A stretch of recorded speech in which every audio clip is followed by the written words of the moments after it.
On this special episode of Game Life, I get rid of Peter and talk to you about two of the rarest games on the Game Boy. Help me. Don't help him, he's fine.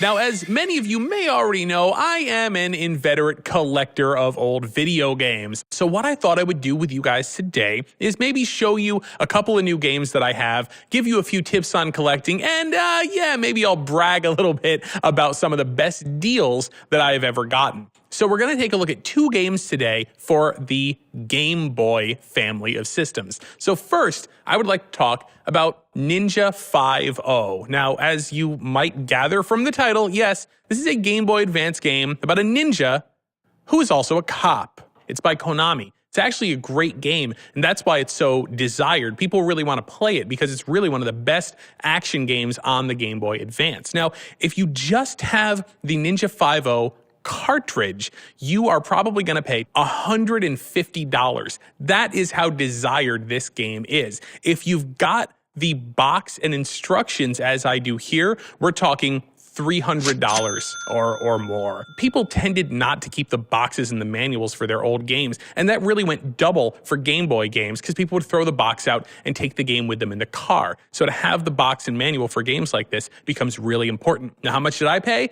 It wasn't $300 and it even wasn't $150. I actually found this in a secondhand store in Boston for $12 a couple of years ago, and boy, did my eyes bug out of my head when I did. Now, let's take a look at one more game.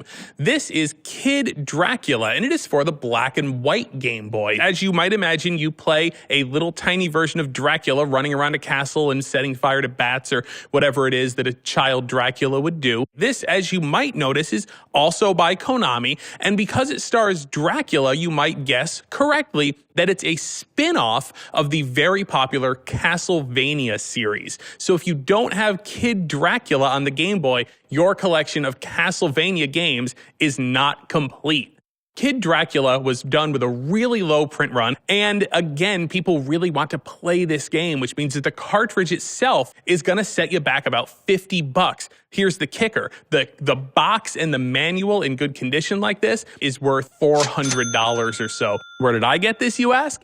I actually found this in a video game store in Manhattan that is known for having really high prices on everything. But here's the trick, guys. When you go into a high-priced video game store, don't immediately get bummed out. They have to be right every single time they price something, but you only have to get lucky once. Look up the prices on everything, then you might catch a deal like I did with Kid Dracula. I paid $50, but it's really worth about 8 times that. And those are two of the coolest video game items out of my collection. Now, what I want to hear from you guys is about the best deals that you've ever gotten. So make a video response to this. Drop it in the comments. Show me some of the best deals you've ever gotten on old video games. And hey, if you've got a video game where you really don't know if it's worth anything, what it's worth, make a video response, show it off and ask. And if I can, I'll get in there in the comments and let you know what I think it would go for.